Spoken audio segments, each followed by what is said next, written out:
He was just a janitor to everyone else, invisible in his khaki uniform and calloused hands, but to the grand piano tucked in the corner of the hotel lobby, he was a ghost of something forgotten, someone who once mattered. Every night after the guests left and the chandeliers dimmed, he would gently wipe the dust from the black and ivory keys, his fingers pausing like they remembered a time they belonged there. But no one ever asked his name. No one ever noticed the way his gaze lingered a little longer on the Steinway. No one, until she did. Before we continue, if you believe in kindness, second chances, and the power of unseen talent, please like, comment, share, and subscribe to Kindness Corner. Your support helps us share more emotional, uplifting stories that matter. Her name was Veronica Langford, a sharp, stunning CEO of a luxury hotel chain, known as much for her elegance as for her biting tongue. She walked like she owned the ground beneath her heels, and perhaps she did. One late evening, during an inspection visit to the hotel, she caught the janitor softly humming near the piano. She raised an eyebrow as if amused. "Do you even know what that is?" she asked, gesturing to the piano. Her voice was laced with mockery. The janitor, David, nodded gently without looking up. "Chopin's Nocturne in E-flat major," he replied, his voice calm and steady, though his heart thudded against years of shame and silence. Veronica laughed, a cruel, hollow sound. "If you can actually play Chopin," she smirked, "I'll marry you." Her words were intended to humiliate, a challenge not meant to be taken seriously, but David's eyes didn't waver. She turned and walked away before he could respond, not realizing that her arrogant joke had just unlocked a door that had remained sealed for decades. David's past was a symphony of broken dreams.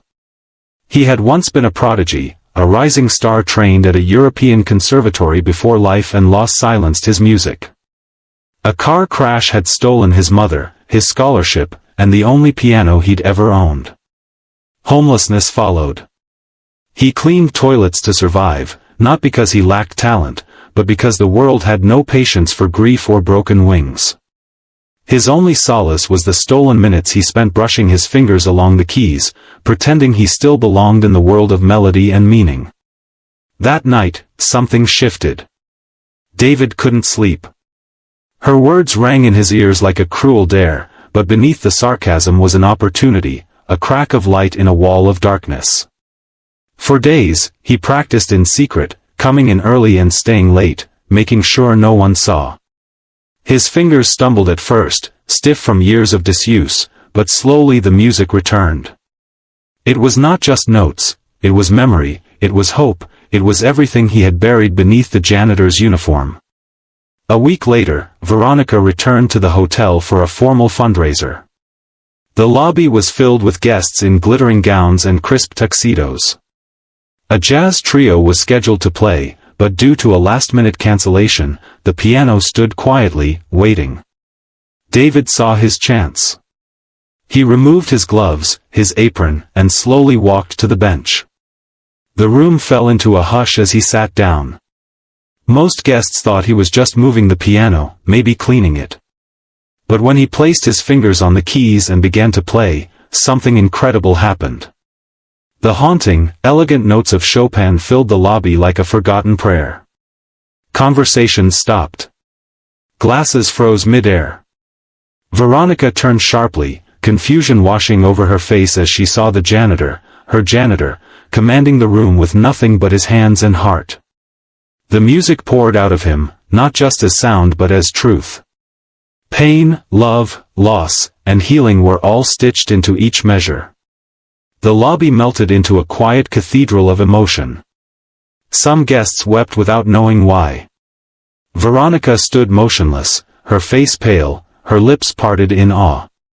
For the first time in a long time, she was speechless.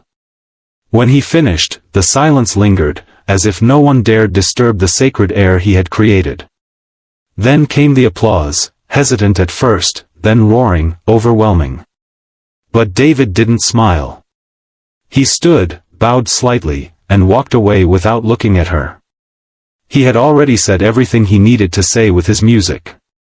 Veronica approached him later, her usual poise shaken. "Why didn't you ever tell anyone?" she whispered. David simply replied, "No one ever asked." Her eyes welled up with something that looked a lot like regret, but he wasn't looking for an apology. She had offered marriage as a joke. He had answered with dignity, not desperation. From that day on, David no longer wore a janitor's uniform. Veronica offered him a permanent role as the hotel's resident pianist. But more than that, she changed, softer, kinder, humbled. Sometimes, she would sit by the piano as he played, listening not just with her ears, but with her heart.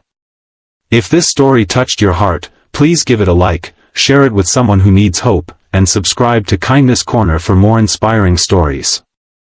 Every view, comment, and share helps us spread kindness where it's needed most. Speech balloon before you go, please leave a comment. What would you have done if you were in David's shoes?